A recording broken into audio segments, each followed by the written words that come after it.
Hello, my fellow lifeforms, and welcome to Phantom Universe. Hope you all are having a wonderful week so far. It is Wednesday. Almost through it, guys. We're almost at the weekend. Don't you worry, we'll get there together, right? But I had somebody ask me this question on one of my TikTok videos on what I thought the purpose of the Great Pyramid was. Like, because, so many people have all these crazy ideas, and what was my thoughts on it. And what I told them in the video is that I believe the Great Pyramid to be a time capsule of knowledge and information encoded into a monument that would withstand the test of time, and that it has, even though it has clearly seen better days. Coded into the dimensions, we find ratios, mathematical constants, and just these specific constant numbers that show up throughout not only the universe, but also in just mathematics in general, which I guess you could say is the universe. And so I, figured, oh, well, why not talk to you guys about this kind of stuff? Because there's a lot of stuff to talk about with it. So let's just go ahead and get right on into it. Let me pull you on over here. So the first thing I wanted to start with, browser cam, is the Hoover Dam. So if you've ever been to the Hoover Dam, I've been there once. I took a family trip out back, I think it was like in 2008. My dad bought this RV, or excuse me, it was a 1960s Greyhound bus that had been converted into an RV, and all 8 of us went across, did this big teardrop shape across the United States, and we actually passed through Hoover Dam. And I wish I knew this before I went there, but I was young and I didn't know any better. But there's this statue on the western side of the dam, and most people, this is what you first see, but what's important is what's on the ground. Is there a better picture? Come on, there's got to be a better picture. I went through this whole thing, and how can they not have a better picture? Hold on, this is ridiculous. My gosh. All right, so on the floor at the foot of the statue we have this mosaic artistic rendering, but it's a celestial calendar is what it is, and it's based off of the precession of the equinox. Like, the slight rotation of the earth on its axis has this wobble that kind of does this, and so it's a clock that gives the time, basically the day, down to the day on when the dam was dedicated. And so any future civilization to show up, thousands and thousands of years from now that know their astronomy well would be able to know exactly when this dam existed, therefore when we existed. And there's going to be many other indications of that. But I haven't gone deep into how it all works out. That's going to take a little bit of, brain work to kind of get that to work, because I'm over here trying to read this and understand this part of it, like with the flagpole and, where the sun comes up and where the stars are. And still, I'm just kind of it's hard to picture that in your brain. But this is a way that we in today's world we're attempting to communicate with a future being. And this is, just a nice one to let you know when a dam was built. But we have some other major issues as a species that we got to talk about for future people. And that is the waste of all of the nuclear waste from the power plants and all this kind of stuff. Because this stuff ain't going away, okay? And so there's this big dilemma. And what the heck you do with it? And how do you make sure? Because it's going to be something that lasts for hundreds of thousands of years, be deadly up to hundreds of thousands, 300,000 years minimum, right? If you go near this stuff, you'll die. So how are you going to communicate with a future culture of, possible human beings, but maybe not even human beings, who knows if you go long enough, but human beings, let's stick with human beings. How are you going to communicate with people with different cultures, different languages, and different everything now to tell them that do not, for the love of Almighty, open that door? Because, oh my gosh. Could you imagine that we put all this this hazardous material underground, and then we do our best to lock it away so humans won't open it, and somebody goes in there and they say, screw it, I want to know what's inside, and they just blow open the door. Oh, it would be really bad, real bad stuff. But what they're doing is this one's in Mexico specifically, in I don't remember the name, I'm not gonna go find it, but what they're doing is they're digging like 2,000 feet, I want to say is what they said here. 2,000 feet, yeah, 2,000 feet underground, and building these tunnels that they will then, drill holes downward in the tunnel, put the, the capsule with the spent rods in there, and then backfill it with concrete. And then, just do this with all of it. And, they pick, places where they don't experience like major natural disasters like earthquakes or tsunamis or anything like that. So they, they put them in, let's say, the correct spot, because we don't know, but backfill it. So how do you tell somebody not to dig it back up? And that's one of the problems that these people have. And there's been many different ideas. Like they got like apparently the best of the best to come up with ideas. One of the ideas was to put a bunch of spikes and make it look all scary to like, keep people away. Like I guess like build like monoliths or so of like spikes, making the landscape look like really unfriendly, which is an interesting thought. Another idea is to create a culture and like a ritual, not per se rituals, but like common practices that humans make to create a culture around what it is, nuclear waste. Like explain in the whatever they would construct verbally why we did it, what was the result of what we did, and how we tried to, solve the problem. Will that translate down the road? Well, I mean, just look at all the myths and stories that we all care about today. So I don't know if that would be very efficient, to be honest. Or just leave it completely alone. Make it look like nothing was ever there. That's another option.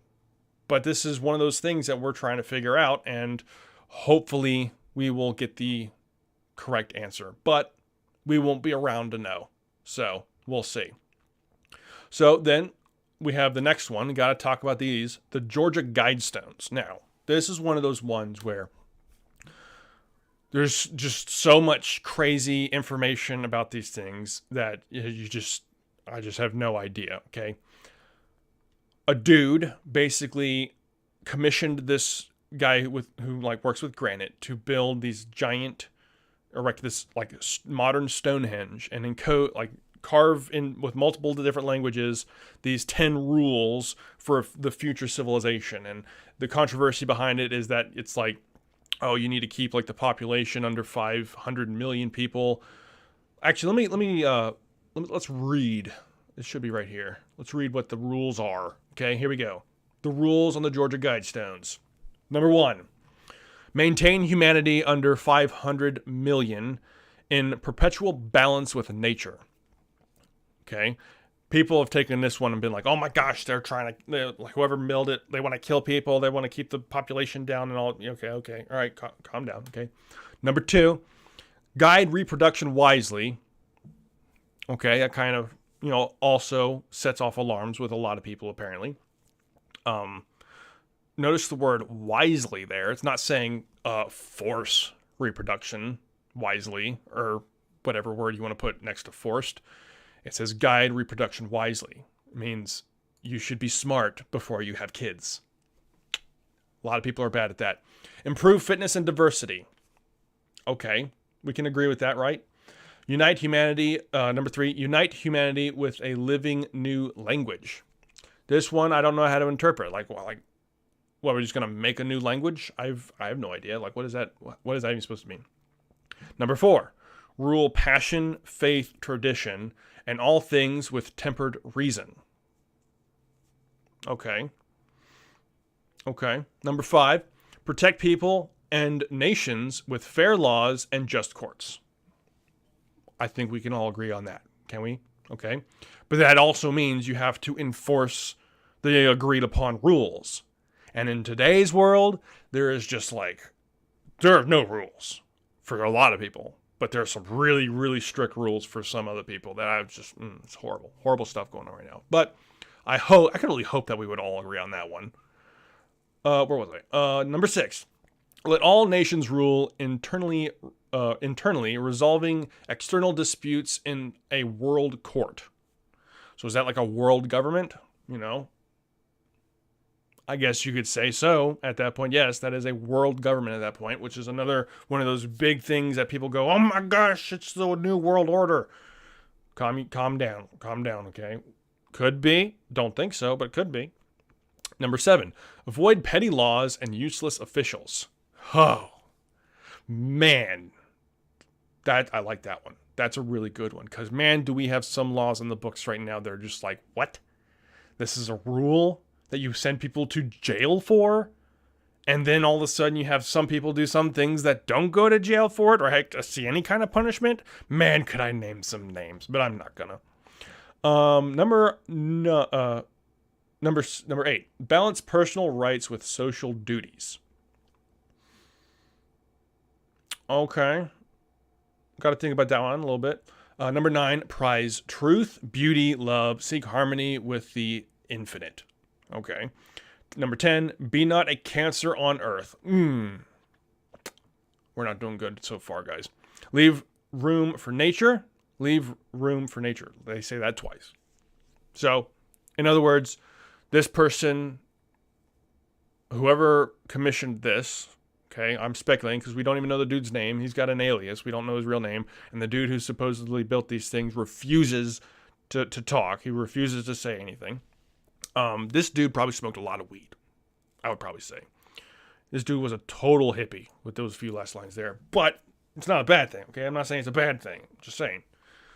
That last one, he was like, he said it twice, you know what I'm saying? But also, the stones are aligned, though apparently some people say crudely, but I don't know. They are aligned with, like, you know, stars and, the rising and setting of the sun as well. So they have astronomical alignments. So, and these dudes are going to last for a really freaking long time. They're going to be here for hundreds of thousands of years if they don't get toppled. And even if they get toppled, they'll still be around. But those are the Georgia Guidestones. So another way we are attempting to speak to a future civilization. Now, the next one, which we kind of have to leave the planet here, is the Voyager probe. Okay, we toss this dude out into space. Just good luck, buddy. And we have this disc on the Voyager probe, and I should have made this so I can make this bigger, but go look it up if you actually want to look at it. But on this record, this is on the backside, I'm pretty sure, we have these etchings in there, and we have the location of the Earth when it comes to, like, the stars and something about our gene code and stuff like that. And there's another disc. I must have been on the other. It's escaping my brain right now. There's another one with, like, people on it, but there's also mathematics encoded into the actual structure of these etchings as well. And then you have, like, the sound. So if these people could figure out how that works, they could hear some musics and some tunes from the Earth. So here we are trying to even talk to extraterrestrials, because this isn't going to do humans any good. Like, this is gone. It's never coming back ever again. And if the 1 in a billion's chance that an extraterrestrial comes across this thing, here we are trying to talk with them. Go, hey, this is who we are. This is where we were. This is what we knew. There you go.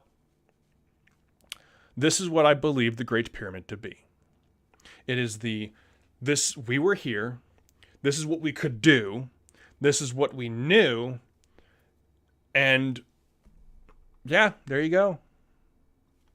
Maybe it was a tomb for a pharaoh.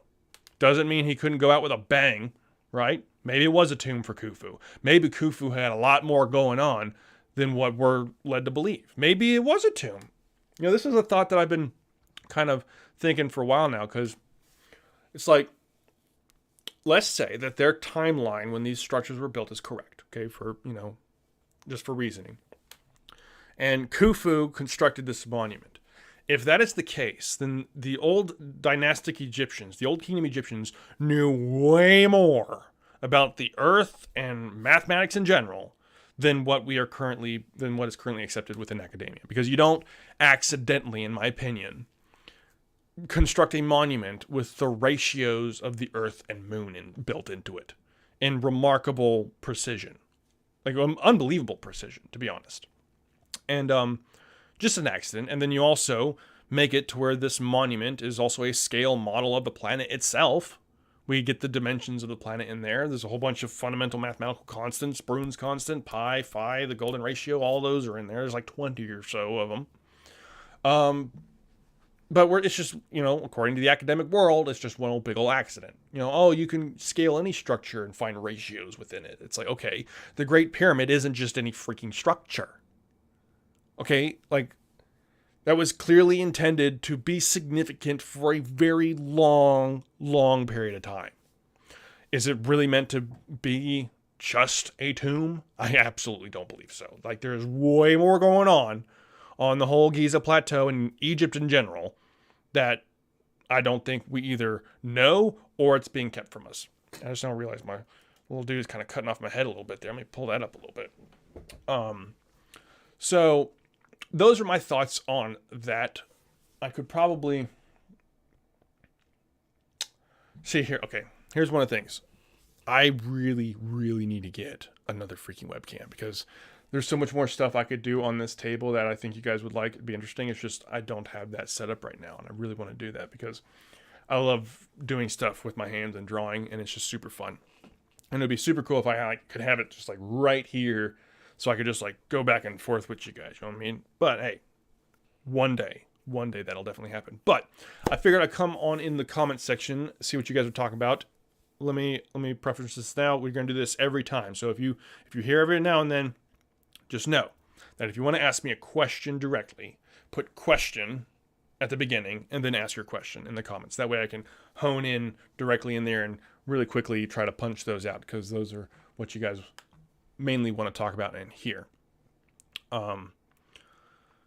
With perfect alignment, CJ Alford. Yes. Like remarkable alignment. It's 1/60th of a degree off from true north.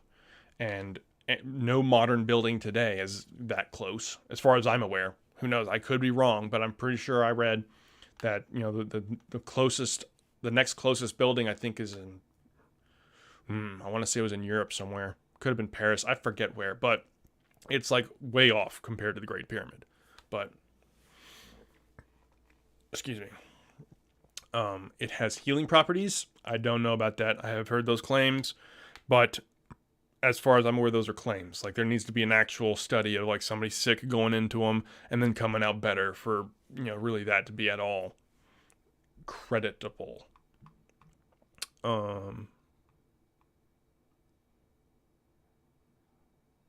Hippies like stones. Give the guy a break. Hey, man, I wasn't like trying to hate on hippies. Okay, I'm just saying. That last one gave me the number 10 on the commandments on the Georgia Guidestones gave me hippie vibes. That's all I gotta say. Question: do we live in a simulation? Well, the first thing I'm going to tell you is that I have no idea, but my speculation is that, let's say, hypothetical, that we are within a simulation. That, by definition, in my opinion, would also mean that the multiverse is also real, because if it's a simulation, then there are an infinite amount of other simulations all happening at the exact same time, right now. Like me sitting at this computer talking to you guys right now is happening a billion, trillion, infinite times again. So many more times where, we're not doing this tonight. There's some times where I might be wearing a different shirt, though it's likely going to be black because all my shirts are black. But, because if you think of it like your computer, like the computer that's sitting right next to me, imagine the way it processes information like a corn maze, right? You have to go down each individual path to like hit the dead end to come back to like figure it out to get to the end, right? Your computer just does that really freaking fast, okay? Super fast, okay? Quantum computers do all of the scenarios all at the same time instantly to come out with the solution that much faster. So if it's a simulation, then there's got to be a reason for it then also. And also if it's a simulation, you got to admit then there's a creator. Simulations just don't, I don't think they could just accidentally show up. But to kind of bounce off that a little bit, because I mentioned the multiverse, so imagine you have a black hole. Okay, you have your black hole. So you cut it in half so you can see the inside of the black hole, and you have the singularity there at the center, and then you have the event horizon, right? Let's imagine that you're able to, traverse the inside of a black hole without being spaghettified, right? So let's say we're right in the middle between the event horizon and the singularity. So let's say we're about right here, okay? Looking towards the singularity. The space in front of you and in front of that is stretching and moving towards the singularity faster than the space you're standing on, right? So what you would see is expansion and acceleration away from you, right? If you look back the other way to the event horizon, the space you're now standing on is now stretching and moving faster than the space you're then staring at.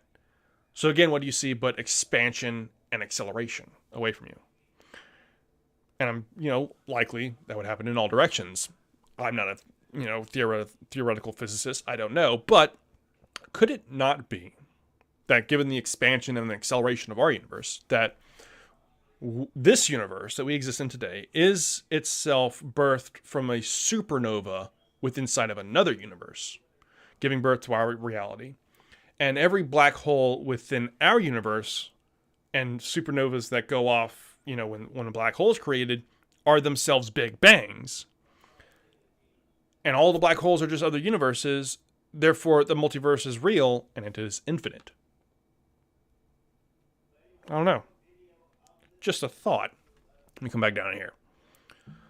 Question. Do you think there could... this is, by the way, that last question was from Solrak? Solrak? I think that's how you say that, my dude. Getter Better. Question. Do you think there could have been lines around the world that intersect the Great Line? I don't know. I don't know the answer to that question.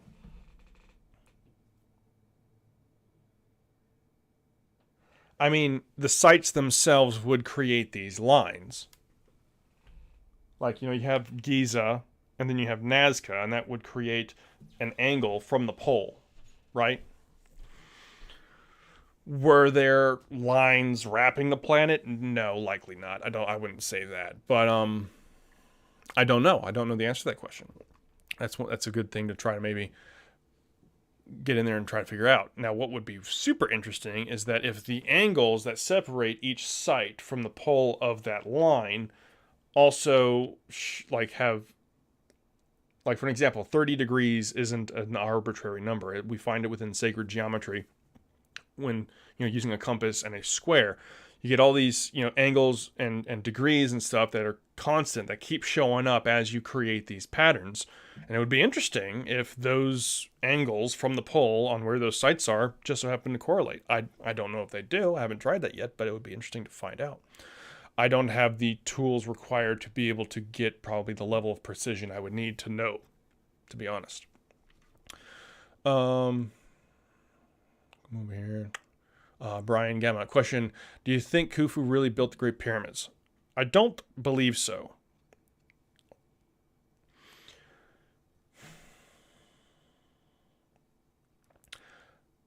I really don't think so, because first of all, the paint on the inside of the King's Chamber in the top vault, in my opinion, is very questionable. I have yet to find any studies done on carbon dating the ochre paint.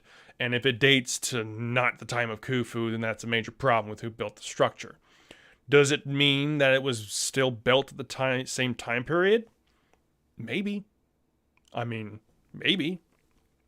Regardless, it doesn't, to me, honestly, it doesn't matter who built the Great Pyramid. It could have been Khufu. If anything, that's kind of cool if it was, because that means the Egyptians were so much further ahead than what we give them credit for. But whoever built the structure knew remarkable things, and they probably had a really good thing going for them, and they probably built the monument as a dedication to what they knew, because they knew they wouldn't last for very long. Because we know we're not going to last for very long. And here we are trying to talk to future civilizations ourselves to warn them about our problems. Whoever built the Great Pyramid clearly didn't have nuclear waste. I will say that. That is not one of them things that they had.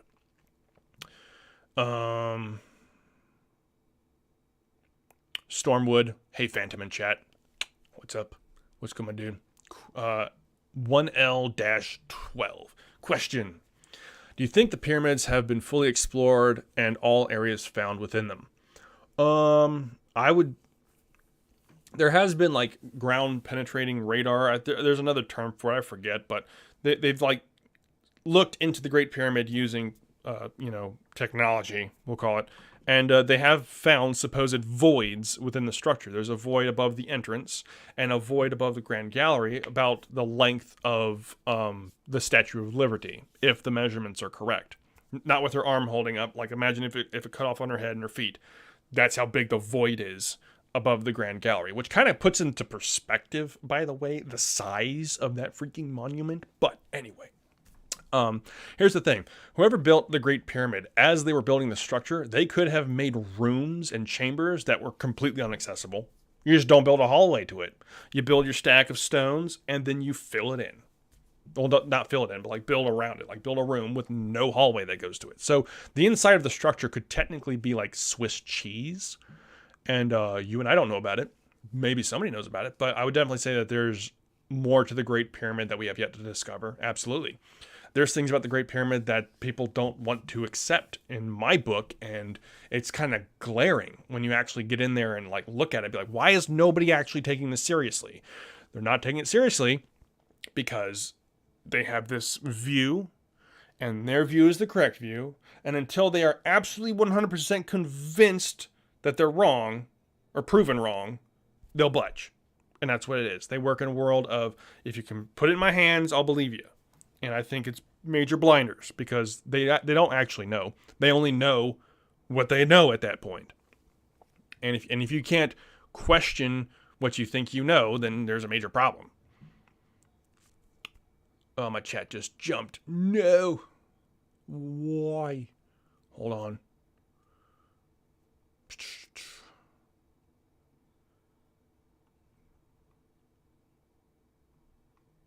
Oh my gosh, I hate it when this happens.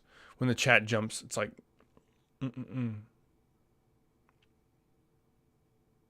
right, I'm just going to start right here. I'm sorry if anybody was up here at the top.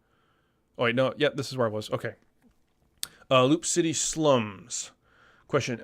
Do you think the person who came up with the 10 rules for the Guidestones had knowledge of a previous civilization being wiped out? I mean, that's definitely likely a thought that came through that kind of person's mind. I mean, I've thought about that. Like, you know, how would we communicate with a future civilization? That person clearly just had the funding to do so. And did. But yeah, they built it with the intention, not for our world, but the next. So yeah, absolutely. They understood that civilizations come and go. I mean, for Pete's sakes, the Roman Empire is debated to be the greatest, strongest world power the planet has truly ever seen, even greater than the ones that exist today. And they fell. I mean, there you go. Just knowing that alone lets you know. I mean, yeah.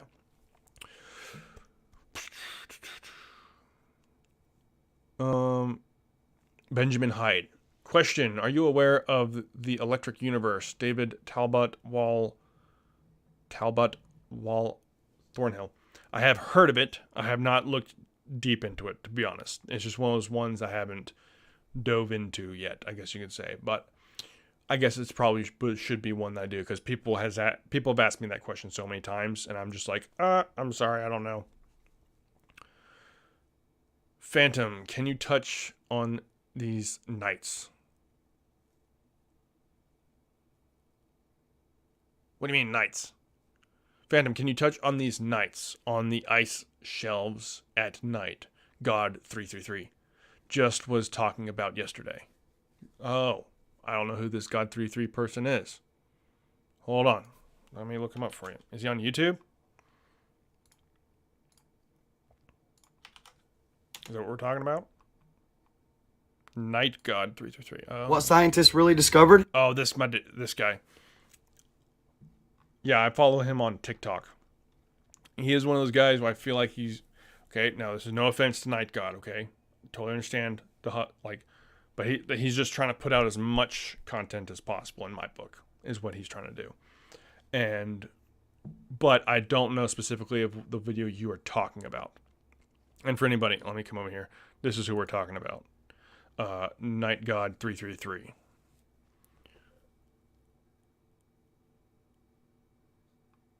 But I'm not too certain on what the ice shelves are that you speak of. Scrump Scrump-Eld Wharf. Sure. Do you believe these ancient cultures had technologies that aided them in building these structures that we are not able to replicate today? I do not. I would not say that there is like this crazy machine out there that these people were using to cut stone or lift it or move it. No.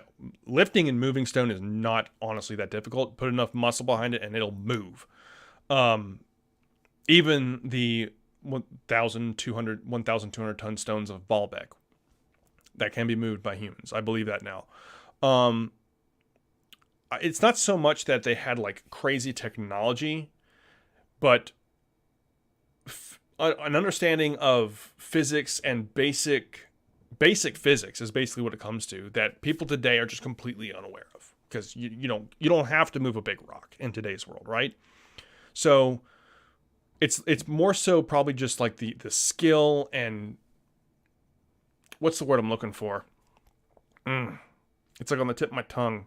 But in fact, if you want to, I mentioned it last time, there's a really good YouTube channel called Sacred Geometry Decoded, SGD, Sacred Geometry Decoded. And he does a great playlist of like kind of going through all the ideas of like moving stones, cutting stones, and all that kind of stuff. Really good stuff that I recommend. But I don't believe that it's like a special technology that allowed them to achieve these things. It's traits that are being forgotten over time just because you don't have to use it anymore, I think, is more of what's going on. But there are cultures like more, like third world countries that still use these practices. Like I forget where it was. I forget where, but there was like this tribe of, might have been in Africa. I don't know. But anyways, tribe of people who are still in the practice of building monoliths where they move these giant stones. I actually should probably do a video on that. I'm working on a video on Sacsayhuaman, and I will probably include this as well. But these people are like moving. They're not like huge, gigantic stones. They're up to like, I think it's like 12 to possibly even 20 tons. But they're erecting these giant stones or like upright, and there's just hundreds of them everywhere. It's like a practice they do every year or so. So, and that's an example of, people moving really big rocks. Are they using some kind of special technology? No, they're not. All right, RNW question. If humanity at some point had more advanced technology than today, do you think it would follow the same rules as today? What if the view on physics isn't the whole truth? What's your thoughts? Now, we're obviously getting to the realm where if they had this kind of energy source that we haven't detected, where'd that come from? And let me think about it. The problem is when we say more advanced than today, because with how advanced we are everywhere, right? We are clearly everywhere on this planet. We have affected it so much, and because of that, it's not so much the material things on the surface that you can find and detect, but the chemical traces of us in the ground, right?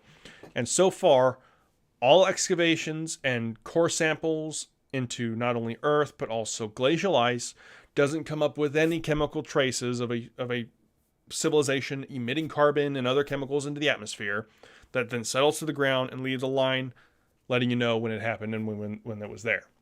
As far as I'm aware, there's no evidence of that. And we know that pretty well. We know when the Bronze Age basically started because of the layer of like soot and stuff in the glacial ice in Greenland. All that trickled over there and fell in snow and got preserved. But going on the idea on if there was this remarkably advanced civilization that existed, say, let's push it back to 300,000 years ago, nothing would be left from that, to be honest.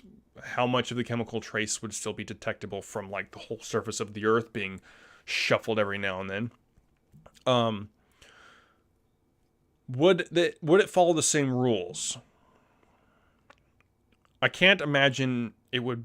I mean, it would obviously follow the same rules. You can't escape the physics of this universe.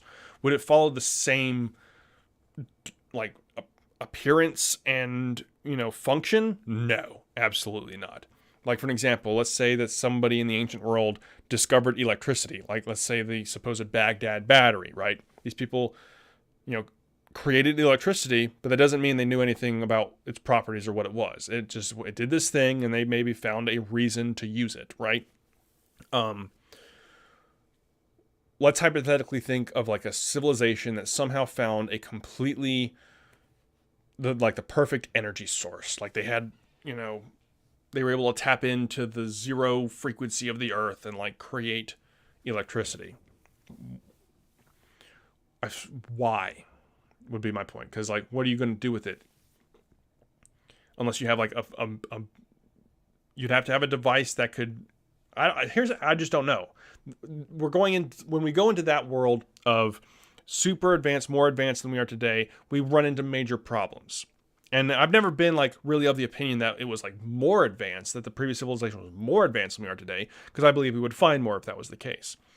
And in fact, if they weren't more advanced, if they were, let's say, just like a Roman-style civilization existing 20,000 years ago, you shouldn't find really anything from them, in my book, especially after the Younger Dryas. The only thing you would find would be whatever they've really carved out of stone. Everything they have is basically biodegradable at that point. And it's more likely for that to have happened, not a technologically advanced civilization, but an advanced civilization with science and mathematics and astronomy and philosophy and all that kind of stuff. I believe it's absolutely possible for that to have existed during the Pleistocene. Come down in here. Mixon elements. Question: why do you think we can't go to Antarctica and the whole Richard E. Byrd thing? Great resources, new species. Why we can't go to the Antarctic? Well, as far as I'm aware, it's extremely expensive to go. But I hear the things about there being like rules and laws where average people can't go there. I don't know if any of that's to be true. Like I'm just one of you guys, right? But I mean, it would make sense that is the best place to put a military base that you don't want anybody to go to because you can't get to it. That's definitely going on there. We know the Nazis were doing that, for Pete's sakes. I think it's more likely that the governments and people of power have something there that they just don't want you to see, rather than there being a hole to the center of the planet. In my book, that makes way more sense. Question. Wow, and there they go. Just jumped again. Looky there.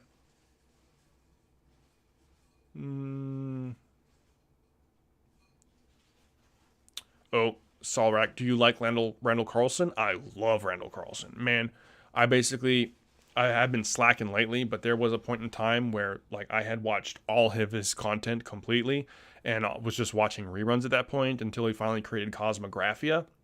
And now he's doing major crazy deep dive into all the details of the stuff he talks about. And it's like, whoa, oh my gosh, dude, if I could just take that dude's brain and just read it perfectly, oh, I would want his brain so much. Do you think Mayans knew about the Egyptian pyramids? That's hard to say. I would say no. The Mayans did not know about the Egyptian pyramids, but did they have ancestors that knew of each other? I think that's possible. I mean, we have throughout Mayan traditions, there's very common themes throughout their myths and legends and characters and stuff like that. So it would seem that there was a connection there somewhere, but did they know each other existed? I don't think so. Very, very likely not. All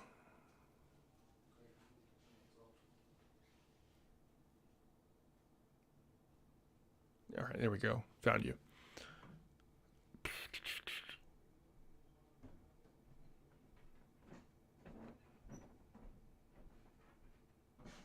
I'm not going to read that one, I'm sorry.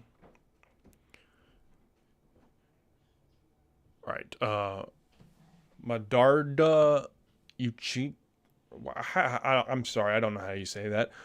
What's your thoughts on Elon Musk wanting to take humanity to Mars, and do you believe humans were capable of space travel at some point that we don't know about? Well, I think it is important for humans to reach for the stars and try to leave the planet, because here's the thing.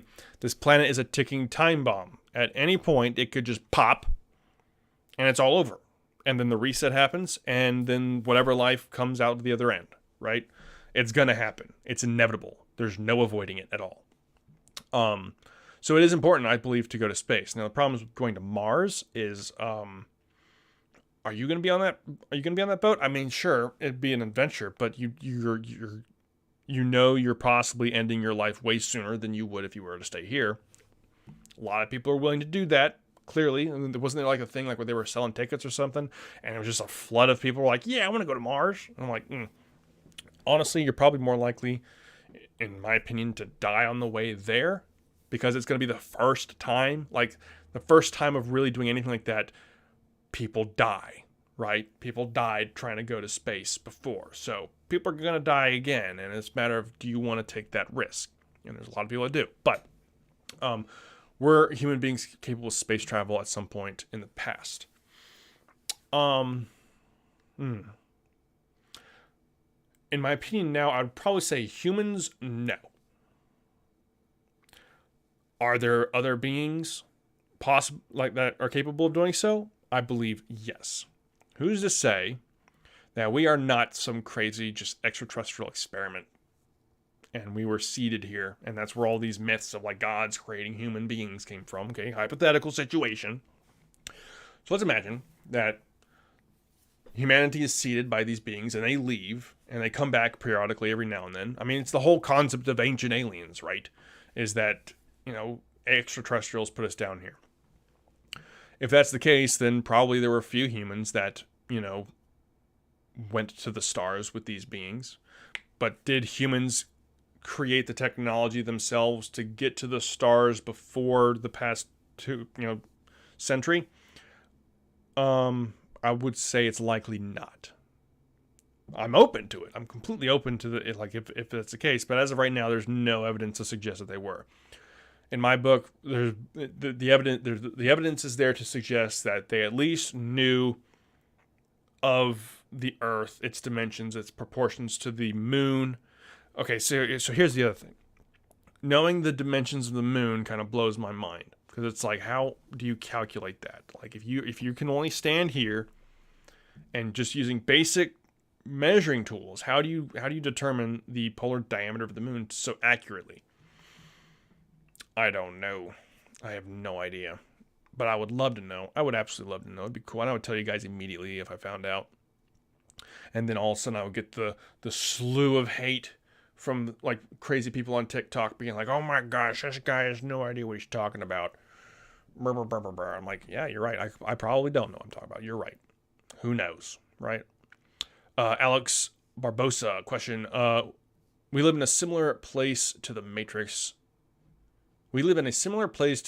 Do you see the similarities? Give a couple of examples. You mean like physically, like we're connected into a computer? I don't think I can give you any examples off the top of my head. I mean, I guess the only thing that can really come to mind is something like deja vu, where you're just sitting there doing something one day and you're like, wait a minute, I've done this before. Like I've experienced this exact same thing before. Like it felt like a dream. I had it like a long time ago. That's the only kind of example I can think of off the top of my head that could suggest that we are in some kind of a matrix. Because it's like, what is that? Are you glitching? Are you glitching out, bro? Are you okay? I have no. Alex Barbosa, climate change is real, and I'll be laughing when you get to see it and feel it. Okay, so climate change, guys. Climate change is 100% absolutely real. It feels like freaking April right now where I live, and I can remember being a kid and it being snowy like all the time. Now, granted, like just your lifetime isn't enough of a time scale to really know if there's an effect, but the climate is absolutely changing, because here's the breaking news, guys. Are you ready for this? The climate has always changed. There, I said it. Oh my gosh. Crucify me. No, the climate is always going to change. Even if we had absolutely zero effect on the atmosphere and everything on the environment. The climate is going to change. Because you want to know what has a much bigger effect on this planet than anything else terrestrial? The sun. And when the sun gets upset, everything suffers within the solar system. Let's just put it that way. So, and that's just the sun. Not even go put in there like all the things that can happen just on a, natural disaster scale when it comes on Earth. But the climate's always changing. The question is, are we having the effect that the people on the top say we do? Because the same people on the top said that COVID was going to be the end of times. And in a way, it is, but not because of the virus. It's because of stupid people in charge. But it's... We know it's happening. Some people don't care, obviously, but we know it's happening. And the question is, what are we going to do about it? Is really not producing plastics going to solve that problem? Is completely cutting off all CO2 emissions going to solve that problem? Because just honestly, compare in the grand scheme of things, the little speck of sand we put into the atmosphere, is that having the effect that these people are trying to scare us? No, I think they're just trying to scare you. They've been trying to scare you for forever. That's all the news does. Oh my gosh, you should be afraid. Oh my gosh, you're going to die. Oh my gosh, the planet's going to explode. Oh my gosh, the baby mammoths. Well, mammoths. Anyway, their whole job is to scare you. And they're going to do everything in their power to do so and say whatever they say to scare you so that you will be scared enough to do what they want you to do. And that's the big problem we have. So many people are so ungodly terrified to go outside that the people on top now have complete and utter control of their lives. And they're stuck. They're stuck in this bubble, this chamber. Some of them literally, I don't know if you saw some of the pictures of some of the people for like this previous holiday, like people sitting in like these like bubbles trying to have like dinner with family members. I'm just like, oh gosh. But, is stopping the production of plastic going to solve our problems? Because here's the thing. This was actually on Joe Rogan's podcast, the styrofoam cup, I think it was like it degrades over like 50 to 100 or so years, a styrofoam cup. All these masks that people are wearing are going to be around for 400 years. 400 freaking years of those things just lying around. Yet, they're all, oh, we got to change the way we... Okay, whatever. Dave Elithorn. Question, why do you concentrate on Egypt pyramids? They exist in China and Madagascar, in Brazil and Peru. Most of the countries deny they even exist. Well, the first reason is because there's so much information involved just in the Great Pyramids alone that it's really kind of just absorbed my time because it's just never freaking ending, honestly. And that's not necessarily a good thing because, it could also mean you're going down rabbit holes that you shouldn't. But it's just a matter of I haven't really honestly gotten around to it. I haven't felt satisfied enough with what I've been investigating with the Great Pyramid to kind of move over there because I believe the Great Pyramid to be the most important structure on the planet. And that all could be because of my ignorance because I have not investigated into the El Castillo Pyramid in dang it. What's the name? It's in Central America. Or like the Sun Pyramid and all that kind of stuff. And I do know that there are significant astronomical things and mathematics involved with them. I just haven't gotten to it yet. Let's just put it that way. I'm going to eventually, and I'm probably at the point where I honestly might, because I've hit a point on the Great Pyramid where I'm just like, what am I saying? No, I'm not going to stop with the Great Pyramid. It's just I'm going to keep going. If you're talking about the Brazil Pyramid, the Bosnian Pyramid, is that one in the Brazil? Hold on.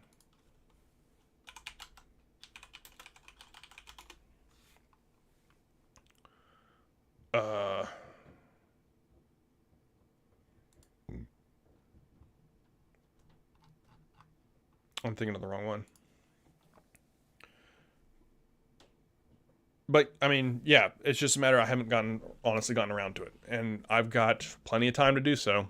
It's just a matter of setting aside the time to do it. But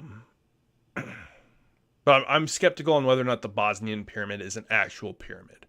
I'm not saying it's not like constructed or man-made. I just don't think we can qualify it as a pyramid because only really one side of the whole structure looks like a triangle. And a pyramid kind of has a more pyramid shape. Lincoln, question. What formal or informal education that you have achieved, plus any new learnings, opportunities you are pursuing or plan to pursue soon? Thanks. So, I graduated back in 2014 with an associate's degree in graphic design. I don't have any official education per se that I went to school for about history. My whole education on this whole subject came from my own personal time and curiosity. I would basically go to work and sit there and build 1911 pistols with like headphones in, listening to anything audible I could honestly get my hands on that I found interesting about the subject. Listen to all of Randall Carlson's videos, listen to a lot of Graham Hancock, listen to Bright Insight, Uncharted X. I've changed my opinion on Uncharted X. I'm kind of like a little bit on Uncharted X, but he's still really good content. Listen to like my bread and butter, to be honest, was like classroom style lectures, like where you had a person like with a presentation and like PowerPoint board, and they were sitting there, and it's just dry information about a specific ancient site, monument, or whatever. And I would just sit there for 8 hours a day for about 6 years, and just consume, write down notes that I thought were interesting, and once I started like doing the social media stuff, I actually, the more research you did, the more knowledge you had, and I'm able to talk about it relatively easily on the fly. And that's where we are today. So, no, you can't, show my videos to anybody and be like, yo, listen to what this guy said. Because, no, I'm just some bald dude with a beard on the internet, guys. I could be wrong. Everybody could be wrong. Nobody could have a clue what's going on. But I have a hunch, and I'm kind of like going to follow my hunch. And if it turns out that my hunch is wrong, oh well. It was fun while it lasted. If anything, if somebody could, like, show me something that would absolutely convince me that the Great Pyramids are not what I think there are, I would believe them. Because you'd have to at that point. I mean, like, I originally thought that cutting stone was this miraculous thing going on around the world, when actually no, and find out it's just, I didn't know any better. And now I know better. You gotta change your opinion. Does that mean my whole argument is upended? Nope. But on how the stone was cut, absolutely. Migawara, I think that's how you say that. Do you have a theory you believe... Oh, wait a minute. Hold on, I didn't finish this one. New learning opportunities you're pursuing. Not like anything direct right now. It's really just like, if somebody like asks me like a question that I don't know like enough about, I'll like dive into it. It's kind of how it works out. But there's nothing super fancy I could say happening right now about learning opportunities or what I've been pursuing. Honestly, what I want to dive into more is more of like sacred geometry stuff, but it gets into like the numbers and stuff, and sometimes the numbers, like, you go, oh, my brain, and it just jumped again.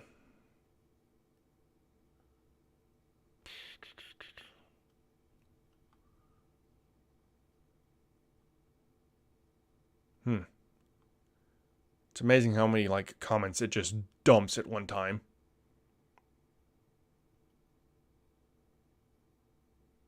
Randall is leaving his legacy there for us. I know. My gosh. And he's like already older. He's an older dude, and he's not in the best of health. He's a heavier set guy, and there is COVID out there, and COVID affects, people of heavier weight and poor health. And I'm just, man, I want to meet him so bad before that happens. You have no idea. Scott Goodson, Devil's Tower is a giant petrified tree stump. No, I'm gonna say no on that one. I don't think so. All right, here we go. Found it.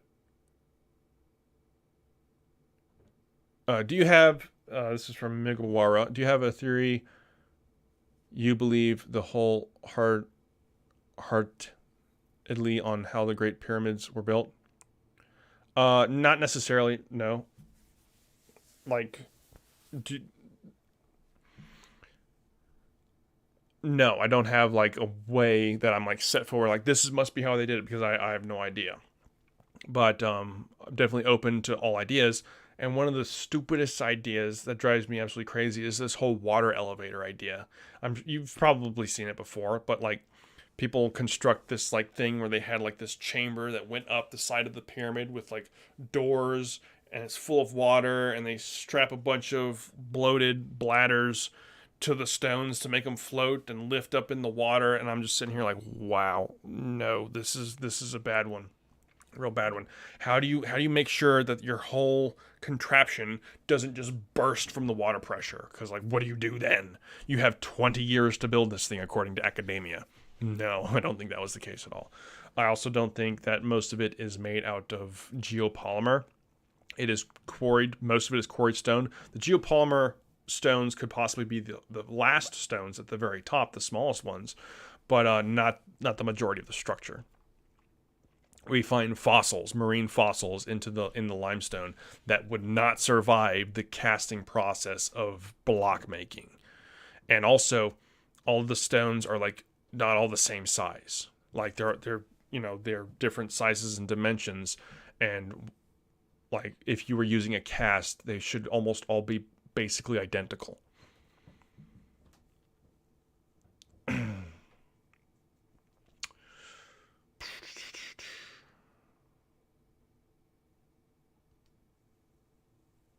Just a reminder, guys, if you want to ask me a question, just type in question. We'll go for a little bit longer, but I'm probably going to call it a night. Figured we'd keep these like about an hour at max, because I did that 3-hour one not too long ago, and that was a lot. That was a lot of talking at one time. I went up to my bedroom, and I was like, wow, my throat is just jacked. But there was something I wanted to do before I got off. What was it? Dang it. I had it in my brain. I should have wrote it down. Oh, I remember now. I want to tell you guys a story. Let me come over here. I need to find it real quick. I wrote it down. I wrote this a while ago. But just with the theme of tonight's video of like communicating with a future civilization. Here we go. So I wrote this like a few or so months ago, and it's called The Cursed Tomb. Here we go. You and 2 of your friends are walking through an ancient desert. With a goal in mind, there is a quick pace to your journey. The endless sand subsides to a rocky outcrop, and a rush of adrenaline gives you breath. A comrade shouts and points in a direction.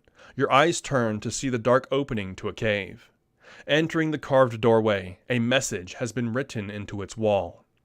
A warning for the foretold soul who disturbeth this grave. A curse ye shall pay. Thy soul shall be mine. A hesitation of doubt crosses your mind, when suddenly the stone in your path splits with but a touch. A torch is lit, and the first step is taken. When your eyes finally focus to the dark room, a brilliant glimmer covers each wall. Gold of such magnitude, chariots could not take it all. A frenzy then ensues, of bags and pockets being filled. A shiver then runs down your spine when you see the box in the corner of the room. It takes 2 to remove its lid, as a stench suddenly burns your senses. Everything is then taken. Rings, pendants, medallions, and daggers are stripped from his grave. The weight of riches you hold is already exhausting to carry, for the trip back to your distant dwelling will be long and harsh. Returning home with the goal achieved, your days are spent in a celebration of splendor and gluttony, with every desire to be satisfied. One morning, you are woken from a discomfort, to find that you and your other friends are deathly ill. The day is spent in a frantic search to find a cure, but by the time the sun sets, the first soul is taken. Ridden with anxiety, you finally fall asleep, only to wake in the morning to find the second soul taken. Before your last day is spent, you tell all of the warning on the wall, and the legend of the curse spreads throughout the land. And if only you knew about mold. Because when you ran into that tomb and stole everything and kicked up all the spores from the hundreds, thousands of years old worth of mold, you were inhaling death with every breath. Haha, look at that. So, if you imagine you're like, some ancient dude back in Egypt, and you're like robbing a tomb, yeah, you're going to think it's some kind of crazy supernatural thing because you don't know about microscopic particles and, biomaterial. It's really bad stuff. But my dudes and gals and everybody else in between, I appreciate you all for joining me tonight. Quick shout out, real quick. I gotta put my shout outs out there. But the water machine. This is my sponsor, the water machine. It's the First Glass all gravity fed water purifier. Its 2 carbon filters will filter a gallon of water a day for 10 years. And if you want to use my promo code RIVUS, RIVUS, on checkout, you'll get 10% off on your order. That'll help you and help me and help the world one drop at a time. So there's my shout out to that. I have a link in the description down below for that. But also, I have a Patreon as well. All these links are down below. So if you want to help support me in this channel, it would be greatly appreciated. And when you get there, just on any comment, ask what you want to see on there, because I'm kind of at this point where like I go to my Patreon on my phone and I can't like upload direct videos. It only allows like pictures and a link, and I'm sitting here like, okay, well, what is worth putting on Patreon other than like the videos that I'll every now and then put on there that is worth it, and I want to know what is worth it. So if you want to do that, go for it. And also I have a t-shirt line going on right now at bonfire.com. I think the pledge I just started is actually getting ready to end, so I'll have to make a new one here soon. But I think, let me check that real quick, because I don't want to like tell you guys that there's a t-shirt available and there's not. That would suck. Campaigns. Okay, there, yeah. Okay, yeah, it ended, so I'm gonna have to go back through and make some new ones. But bonfire.com, link in the description down below, will take you there. But again, guys, I appreciate you guys so much for joining me tonight, and hopefully I will be available next Wednesday as well, so stay tuned for that, and I'll see you guys later. Bye.